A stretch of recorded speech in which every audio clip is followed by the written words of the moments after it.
All right, we're back. We're back. Final episode. We started all of this series of cap table talks with a beautiful conversation between me and my good friends, and it's just a fitting way to end the series with another conversation with me and my really close friends. And if you ever see me out socially, you know, you're probably likely to see me with these two guys. You know, my good friend Lee Anderson, property entrepreneur, now moving into the tech space, which we're going to get into. And my really good friend, over 30 years plus, Leon Waters, aka Karate Waters, Karate Leon, Champ, all of those names. My really, really good friend. Pleasure to have him here with us today.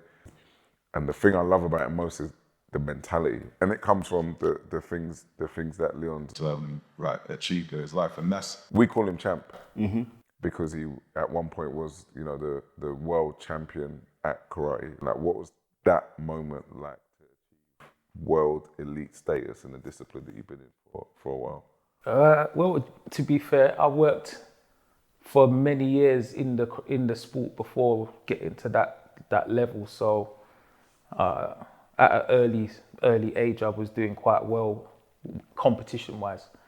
So from that early stage to actual world champion, it was like always something that you was looking towards, being the best.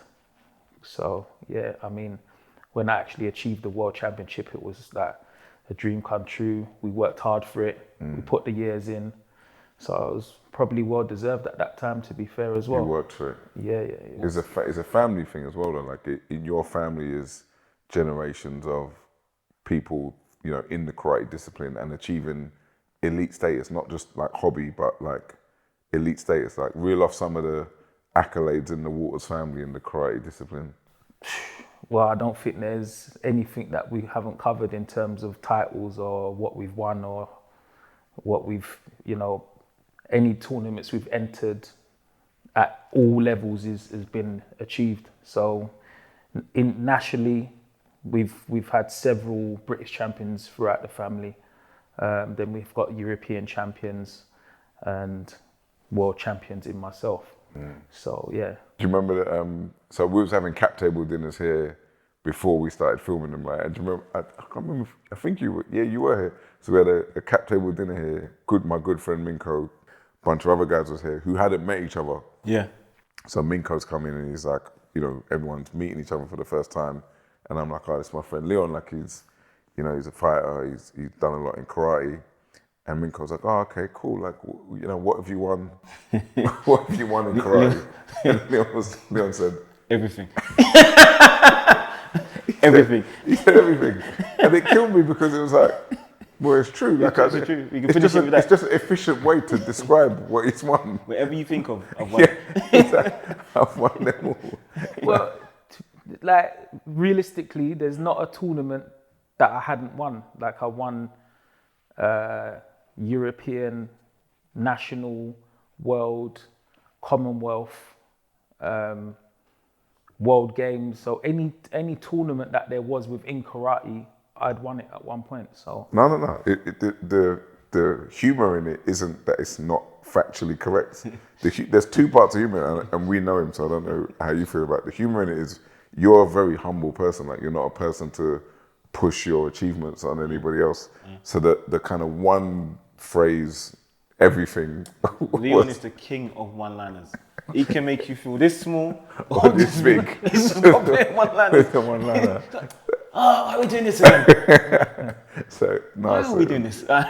It was beautiful, and it's accurate. And I think that's something like the three of us do share. I think that's where the friendship is built in, like a strength of mentality and character. Like, would you say the same, that's the thing that? Yeah, definitely. But what's kind of interesting to me also, like, just from your point of view, Leon, is your family was very successful in that field.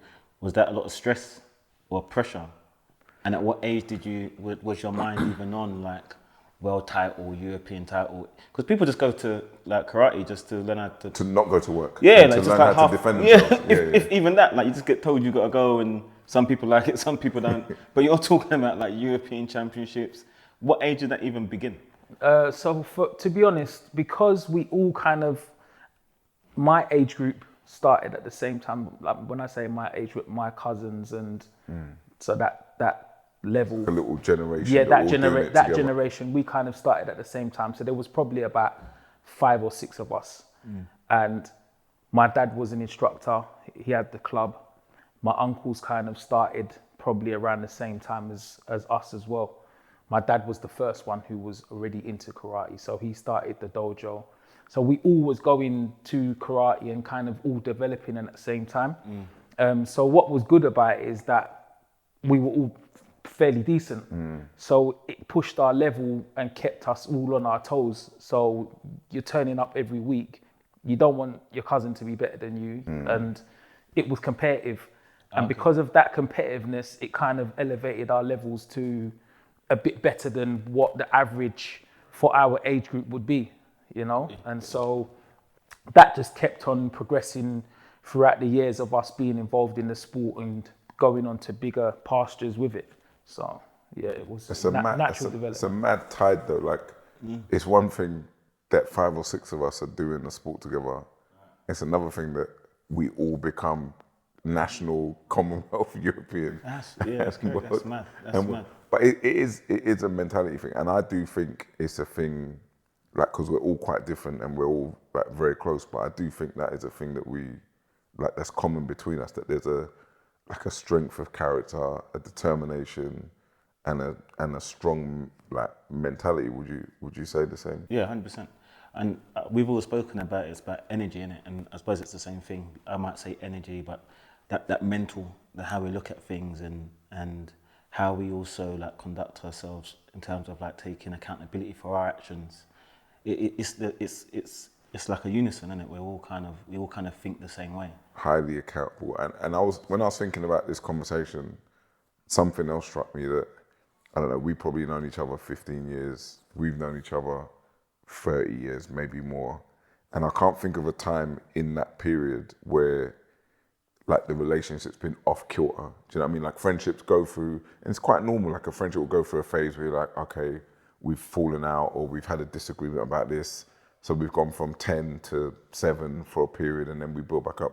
I don't, maybe I'm wrong, but I don't think we've ever had those periods. And why is that? Why do you think we've never had that? I think at the core, I think all 3 of us, like we're all givers more than takers. You know what I mean? Like in our own ways. So that energy, and it's all might be in different like circumstances, but we're all more happy giving than taking. So it's a shared energy. That's what I kind of. I think that's true. I think the other part of it is the ego. Yeah. The ego element, like, and it's a delicate one because I think we're all like quite prideful. Like I don't think you can't take liberties. You know, you're not just gonna have people taking advantage of you. You're not gonna have people taking advantage of you. But there's no like, you know, overzealous energy to prove ourselves to. No. That. I think that comes from a level of confidence and comfort in yourself, innit? Like when you know yourself, you don't have any reason to prove anything to anyone. Right. Really. But I also feel like with us in particular, it's also down to do with the fact that if we do have something that's not quite right, we will just say it, and we're actually able to take it on and listen to it and deal with it as well. Whereas some people, especially if they've elevated to certain levels in life or whatever, they're not able to take someone coming at them with something that's not quite what they want to hear. But no matter what you're going to tell me, or no matter what Lee's going to tell me, I'm going to be willing to take it on, digest it and break it down, because I know you're only telling me for my benefit or my good. So 100%. Ultimately, like, you're not going to be telling me something in order for it to be something that's going to hurt me. Right. It's never an attack. No. And I think some people are not able to do that. But that is, as you say, the ego has been put down where we're all our own big men in our own right. So therefore, let me hear what you got to say and digest it and see if and I'll listen. And if I think there's merit in it, I take it on board. If I don't, and there's no broken noses. And if you don't, you turn around, you say, "Oh, fuck off, you're chatting shit," and then I'll be like, "Maybe I'm chatting shit. All right, cool," and it's done. and that's the end of it. But some people in some circles may sit on it not like what's been said, and then let that fester and Yeah. build and develop into something that is not. Yeah, 100%. And that, like I've said it 100 times, like in my life, like my own situation, if I'm proud of where my life's gone and what I've achieved, and I can't thank enough like this energy and this circle of, yeah, cool, like well done, like let's come and participate and celebrate in that with you. But probably more important than that, the moments of like, I don't think that's right, or you can't be doing that, or it don't make any sense. But that is also like a common standard as well, because he is one of the most influential people for me when it comes to the discipline and maintaining a high standard, right? And I don't know if you remember, like in lockdown, at the peak of lockdown, when you're allowed to go out and train, like we were all training together in my gym. And at the beginning, it was like good to get out of the house, get into the gym, which was at the end of the garden, and train. And then you get to see that like he's coming to the gym 5 days a week. It's what you're doing in the gym, though. And he's doing 3 hours in the gym. Yeah. And if he's doing sets of 10, he's doing sets of 10. And the warm up, I'm like, I think we're finished.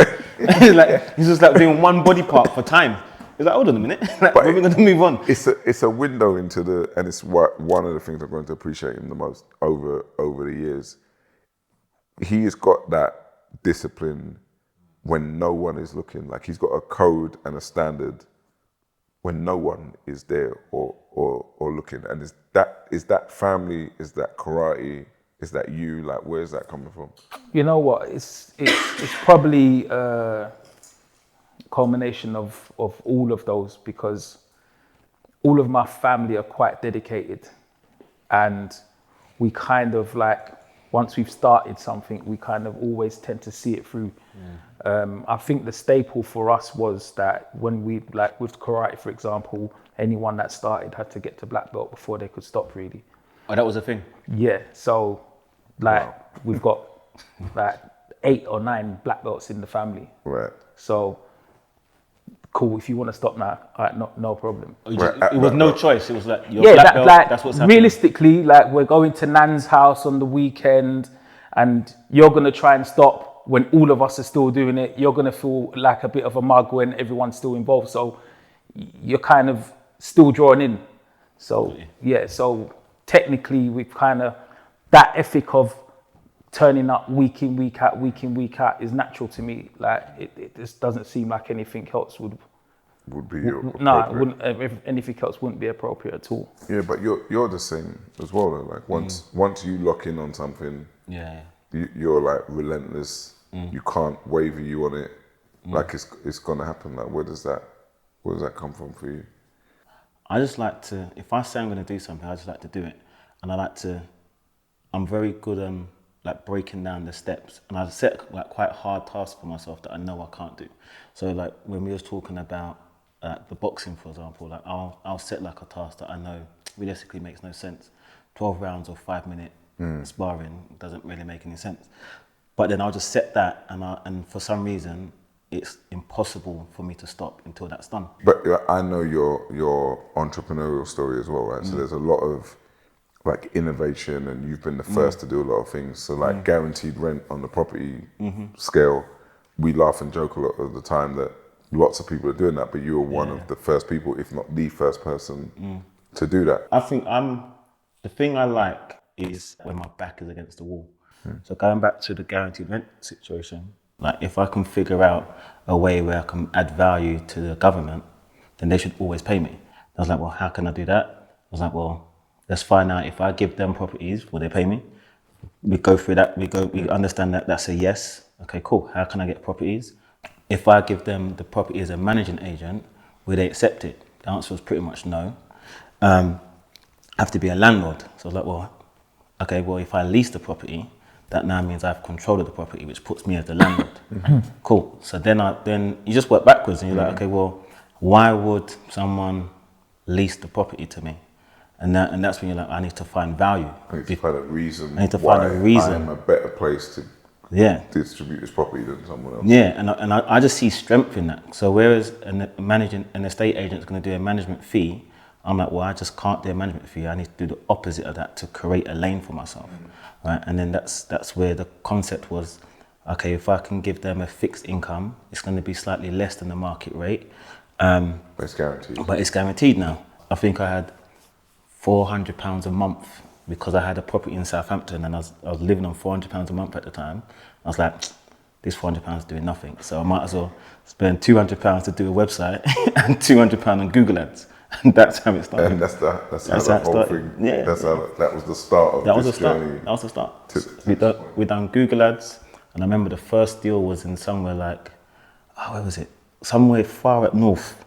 And I was just so excited that the phone rang. I was like, I'm gone. I'm gone. So we went up, we done the deal. I probably spent more money like going up there and getting there than what the deal was worth. But now you're in the game. But now I'm in the game. And I was like, all right, cool. Like, can I find a way to, instead of me having to go north, can I find a way where these leads are coming in London? Right. And yeah, and it just came. And that's been the foundation of the property business that you've built, right? Yeah. From there, we've got hundreds of properties on that scheme with local authorities. We now also do things with the private sector. Right. We're doing supported accommodation. So yeah, that springboarded into. Yeah, but that like you describe it, and we've always talked about this, like you describe that in such simple terms of there was a problem at the end of the stream, so I just went backwards. Like not everybody does that and can.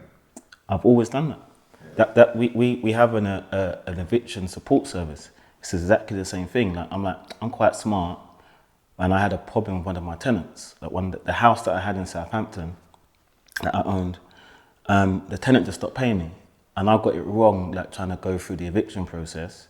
And then I was like, well, I'm not dumb. I'm quite smart. So if I can make mistakes with paperwork, and when you make those mistakes, it just gets thrown out, and there's no one really there to support you apart from solicitors, and they was expensive. I didn't have the money, so I was like, hold on, there's a problem here. Right. So I just need to solve this problem. You just work back again, same thing. Just work backwards. Do you think the mindset of like being so pragmatic, working backwards in the problem? I was talking. Dumi was here. I've talked to other people, Carl Loco, Timo here, about what we learn just in the environments that we grow up in that teach us to be thoughtful, pragmatic, solution-oriented, because those are like survival instincts. Do you know what I mean? Do you think like that learning and that environmental experience is what creates that business mind and logic? I think so. Yeah, I think so, because you're forced to have to think of the solution. So even like now, I'm quite fortunate we've built a decent portfolio, but I keep all of my money pretty much in the properties. I very rarely remortgage. And I know that's not typical strategy, right? Most people, you remortgage, you get your liquid capital, and you're doing something else, so you're buying cars, you're doing this stuff. But I like to stay in the situation of like, okay, I need to find a way to raise that deposit. Right. I need to work harder now because I've done constantly stressing yourself. 100%. Yeah. Like, it's not the best thing to do, but it's just like I'm constantly in that thing of, okay, now what? And that's like a little bit with you. Like I don't know many more street educated, now world smart like people like. Yeah, I had my transition with that. I basically, so from world champion and being involved in karate and all of that, I was able to obviously defend myself. I used to go out to clubs and whatever, party. But in the partying, I ended up getting into some problems sometimes, had a few fights here and there, getting myself into some problems with like the law and but then I was like navigating from that now to say, okay, well, look, you know what? We're getting older. We need to make a change. How are we going to now take all of the pluses of what I've learned from this situation and what would be the best course for me to go right now and turn that into something positive. Right. And I was working with the owners of the clubs, looking after people, just so happened to be looking after people at the venues. So I was like, okay, well, I can fight, I can defend myself. I know the environment, and that's how I ended up getting into the close protection stuff and started to develop in that side of the world instead of being just out fighting and having punch-ups for no reason. The punch-up thing, like, and I've seen it many times, and I'm glad to never see it again. But it was a sight to behold, like when it was, when it was happening. But it graduated out of I think out of two things for you. Like, one was a degree of respect that you always commanded, and I think it was more the way you carried yourself, as well as the fact that you could defend yourself. And then the other part of it was your ability to articulate yourself, right? Your ability to say, listen, I can. One of the things as we've grown up together, I've seen you do is speak to club owners and say, listen, like, your license is an important thing to you. Your license is at risk if we continue to have problems here.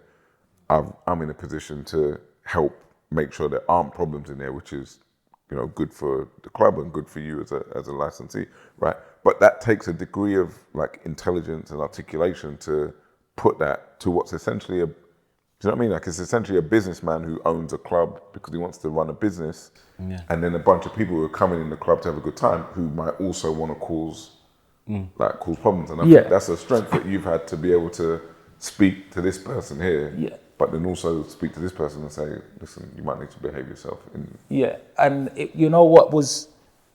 that was all good learning for me as well, in terms of like just developing on slightly different side. So obviously, like, I know a lot of people that are at street level and conduct themselves in a certain way, and I could go to the club owners and say, well, look, you know what?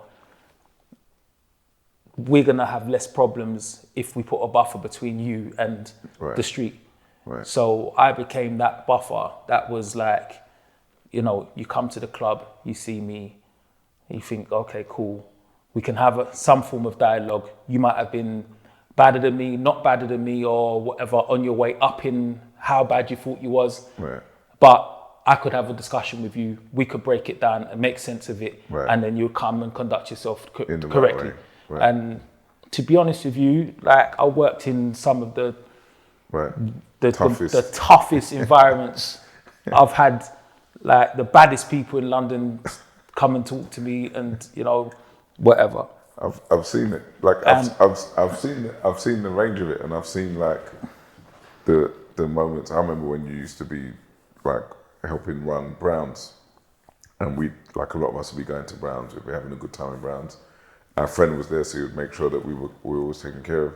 But then there'd be a caliber of people coming to Browns who had different motivations to come there. And what's always like fascinating to me is knowing him knowing that he can defend himself, and then seeing people come in and just deciding that they wanted to like try it on. So the conversation is like, the conversation is getting tense, and it's straying all the way over here. And he's not an aggressor; he's like a pacifier with it. And as a friend of his and somebody who knows, his credentials, I'm looking at it thinking, I really don't want you to do this. Do you know what I mean? Like, I really, you have grossly miscalculated. He's staying in, pacifier mode, and they're in aggressive mode. But I think it's a mark of maturity that you've always kind of been that way. I think that's a little bit of self-confidence as well, because I actually know my capability at the same time. So if it goes that way, so we can do whatever way you want, but I'd prefer for us to have a good discussion, talk this through, and then next week you'll be coming, we'll shake my hand and buy you a drink, and we're cool. And to be fair, like, I think, to be honest with you, that's quite a lot of where I got my respect from in terms of people. And I don't speak in a street way. I don't conduct myself in a street way. Right. I am from it and I am part of it, but that's not how I conduct myself. And so with that, it's like, right, okay, cool. Well, I know he's about it, and I know he's... Right, I know he can go there. Right. So maybe it's giving me a lane out of it. It's giving me a way... Right, so let's just talk this through and we're good. Everyone's good. Right. So it's just... But you have to know how to speak and talk in that environment anyway.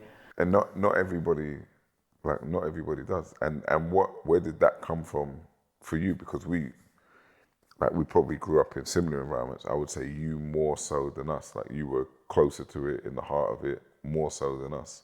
But you're still comfortable over. But do you know what? What was good for me? I grew up proper heart Peckham with all of the Peckham With boys. everything, right? With Like, everything going on. everything going on. I mean, the worst. And at that time, I was still able to like say no to those guys that were Really in it. actively doing all of the worst nonsense. worst things. And I was able to say, well, you guys go and do that. I'm gonna chill, and when you lot get back, I'll be on the On the block. playing football or doing whatever else. Right. So certain things I just weren't gonna participate in, and I was able to be strong enough to be able to say that I'm not on it. Yeah. Do you know what I mean? Whereas other people were forced to just follow whatever was like, Right, this is what pushed you're on doing, them, and this yeah. is we're going, and you're coming. But you've started your own security business as well, law security, and I don't know, that like took too long for my liking. You know, there was pedigree early when you were doing it.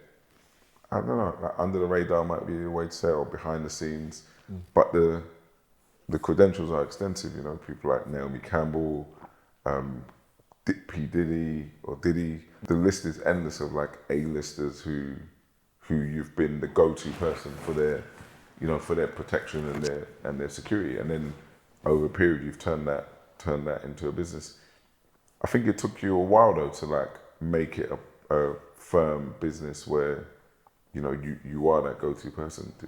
Would you agree?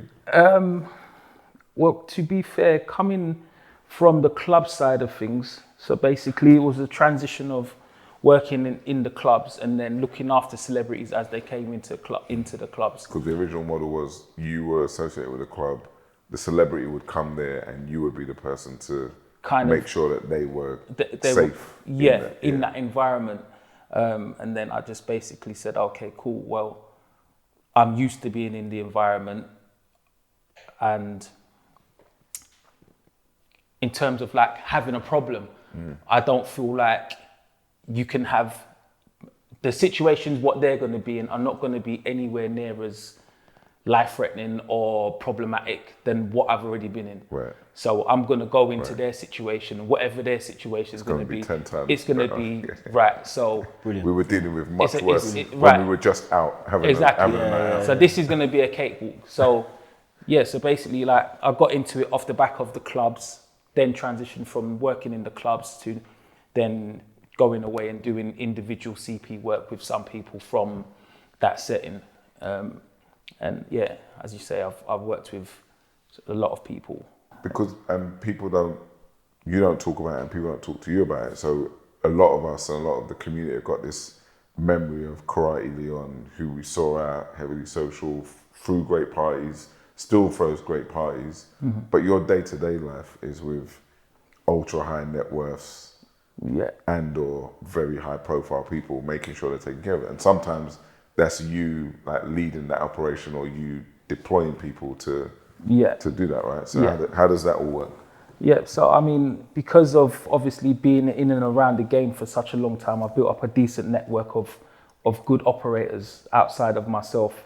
So basically, if somebody needs a CP and I'm not available, I've still got adequate and good contacts within the field that I can put someone on a job, and they're covered, and I know that they're covered to the standard that that's your reputation. You know, Right. The minute you put somebody on a high profile person, the service isn't right, or they have a problem and it's not dealt with, Right. that blows back. No, so yeah, that's, and to be fair as well, and kind of give a bit of plaudits to the guys that I work with as well, through the respect of the connection with me, that they perform to an even higher standard as well. So And I can say like over the last few years as well, it's become more necessary.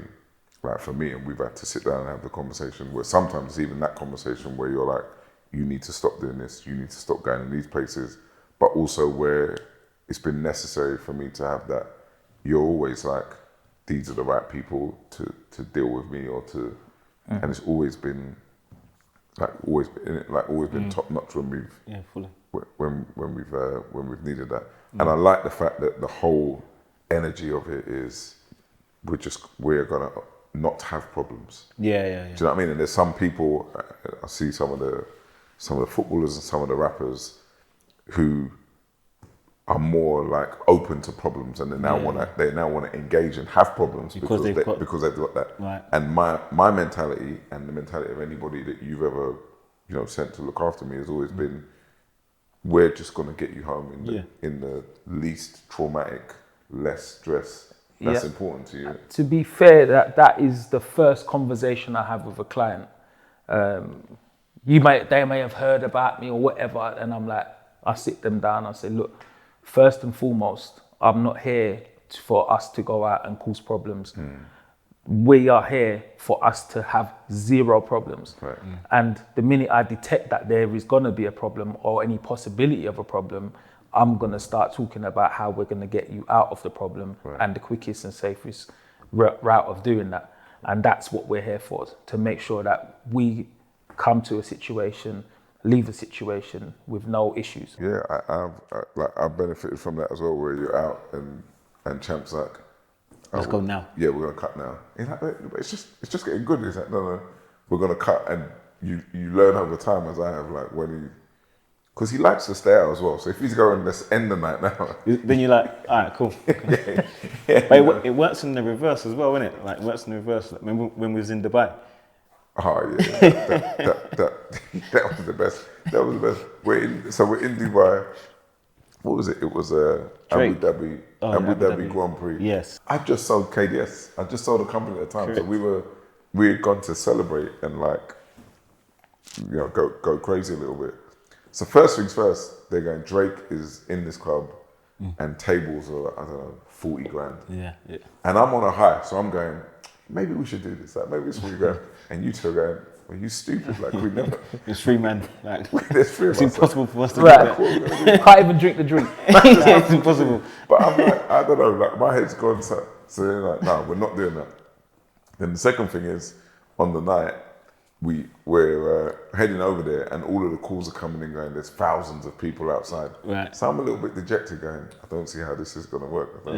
And Tony Touch, shout out to Tony Touch. Tony, yeah. Tony was like, listen, if you can get to the front, I'm here for you. Like you guys are cool. But then we pull up in the car. Can't even see the front. Can't even see the front. I was like, this is impossible. There's like 3,000 people outside. And then Champ's gone, all right, stay close. He said, stay close. We gotta go now. Stay close. Stay like, close. hold on a minute. But I've heard that before. Like over the years, like I've heard that. But Right. I've heard it in 50 or 60 people. Right, okay, perfect. We're at this So now, 3,000. right, so the gap is getting wide. So I'm like, stay close. And then he just walked us through this 3,000 person crowd to the very front. We went straight into VIP. We had a great night. The best part of the night, that was good. Because I was like, wow, like that was a 3-hour wait and wrangling waiting to happen. That was the best part. The second best part. The first best part was we come back out and then we see like a whole crew outside. We see Drake outside. We're like, what are those guys doing? Why, They couldn't even get in. Why haven't they gone in? And they were like, oh, there's too many people. Like we can't possibly get through this. If his mad entourage couldn't get in, and then Leon just walked through. I still don't understand how that happened. Just the 3 of us walk straight through. And then 6 hours later, we come back out and Drake's there with a team of people who we can only describe as like big for nothing. Couldn't get into his own party. Couldn't get into his own party. Well, don't get it. Abu Dhabi was that is one of my. That's a good trip.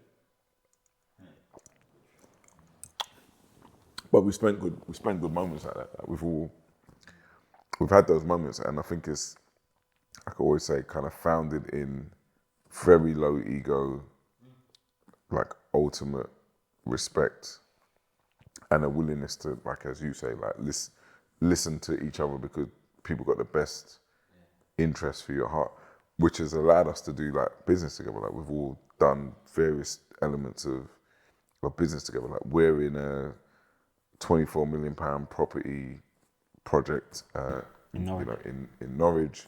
We're in a bunch of different like investments together. And again, like we've never had any issue or problem in any of that. And we were arguing the other day about whether between friends, you need to have contracts and documents that govern the business relationship, and you're a big believer that you shouldn't need that. No, with the right people, like with the right people. So if the energy is aligned, if I say I'm going to do something, I'm going to do something, whether or not there's a contract there or not. I actually don't really care about the contract, to be fair, because if you're my friend, I'm probably going to go above and beyond what it says in that contract to abide by what I said, right? So to be fair, I'll sign it if I need to sign it. But if I say we're doing this or I agree to doing this, then that's just what's going to happen anyway. To me, it doesn't matter. But that doesn't mean like I just go around not signing contracts with people. Like, of course, I would never. But fundamentally, do you think if you're doing business with a friend, you got a lot of friends, and more people want to get in property, do you believe that like contracts aren't necessary to govern those kind of things? I can only talk about my experiences, and I've heard so much times, people from our community can't work with each other and all those things, and I just haven't experienced that. Like I've put properties in people's names and not had contracts. Like I bought a property, they've had it in it, and then it's gone back into my name 5 years later, and there's been zero issues, zero problems. So for you start with shouldn't really be necessary, and my lived experiences, it hasn't been necessary. And I judge it based on the person's character. Like, what about you? Because you've done business in your family, you guys have done the property stuff in your family. We've done stuff together, and we've done stuff with other people. As you say, it depends on the level of the friendship that you have with the person. I wouldn't make that a stone. Yeah. Like a blanket. No, that wouldn't go for everyone. But there's certain relationships that, don't get me wrong, there's certain relationships that you would expect that the person's going to treat you exactly how you'd be treating them. So if that's the case, there's going to be no issues.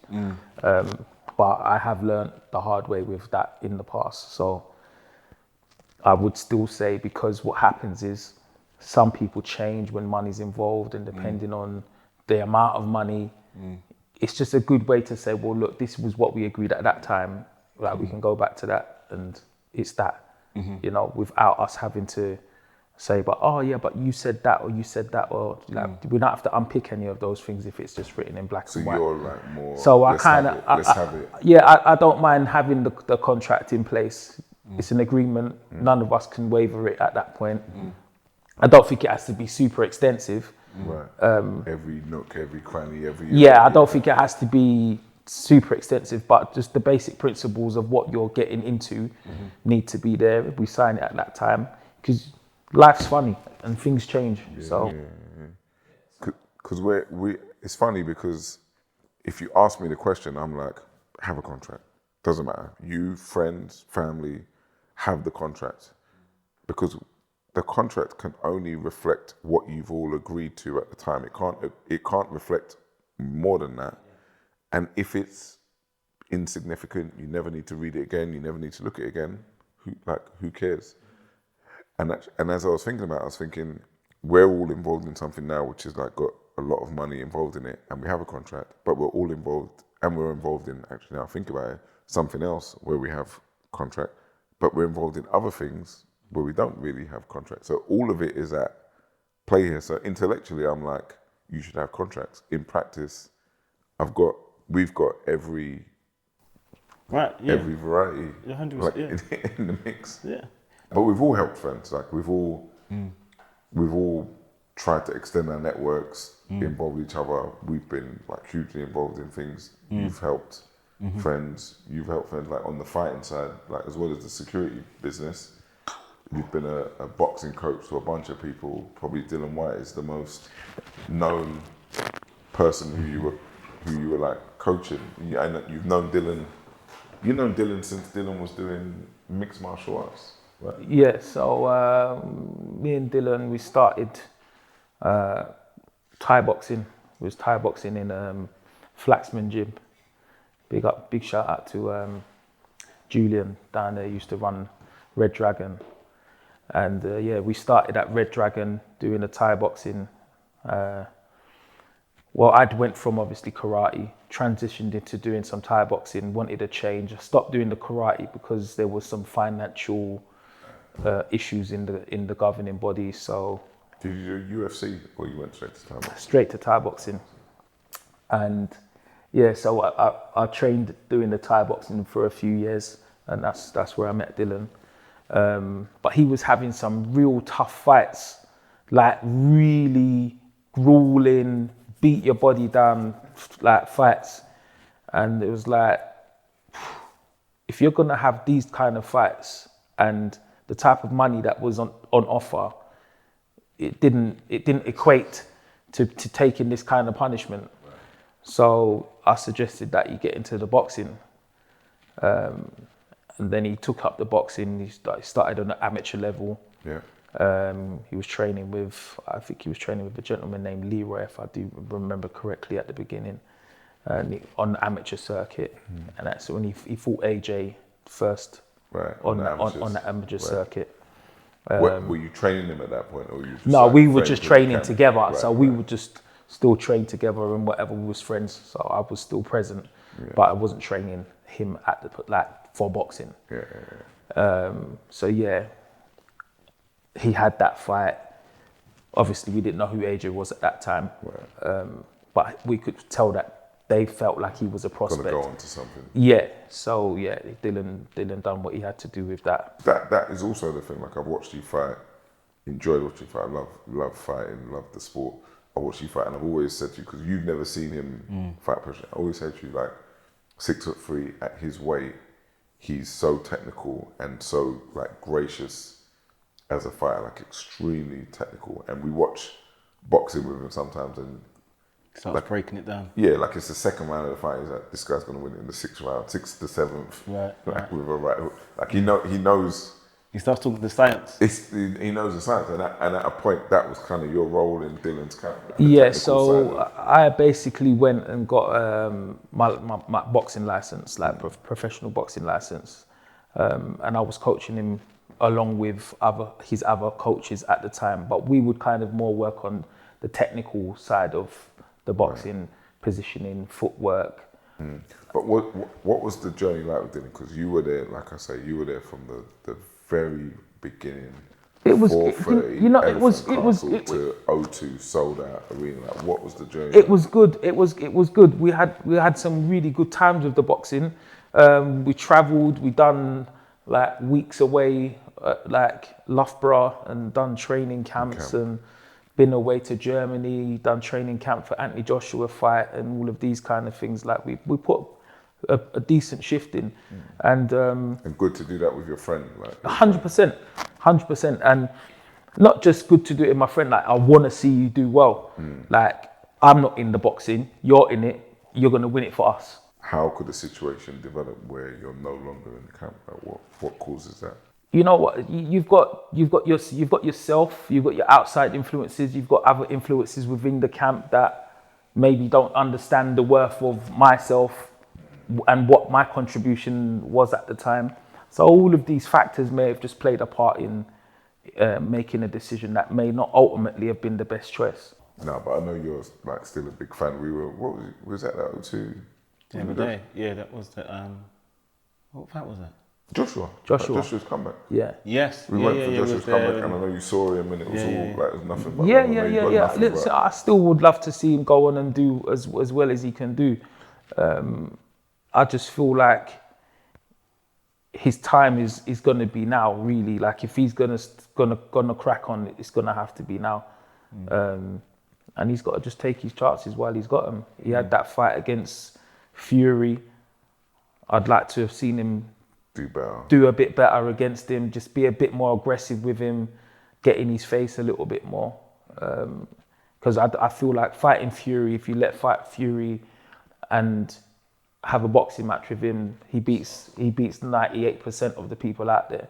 Listen, there's an element of us, if we have an opportunity to work together, we should. We shouldn't do it for nepotistic reasons. We shouldn't cost ourselves money or opportunity just for the sake of working together. We shouldn't do that, because that's not good business. But if it can be good business, we should do it. And in this situation, my opinion is, it was good business, and Dylan was certainly benefiting from it. And the proof is in the statistics. Like, the camp changed, and maybe there's other things that changed that we don't know about, but the camp changed, and it hasn't been as good since.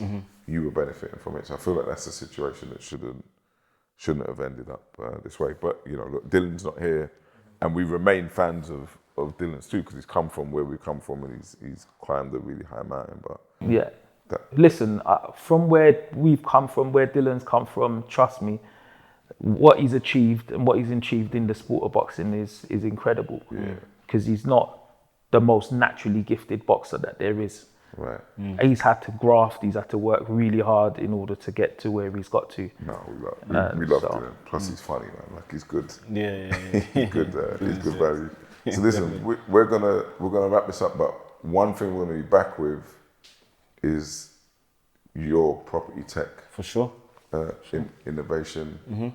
It's a mark of our friendship because you did a thing that you've done to me over many years, which is where, like, you called me a little while ago. He's like, I'm having this charity dinner at Ayana's. It needs a sponsor, and I've told them that you're the sponsor, and it's this many thousands of pounds. He's done it back to me. He's done it back to me 10 times more since that day, you know. And there's like invitations going out and flyers with my branding on it saying I'm the sponsor. So at this point, I'm fully pregnant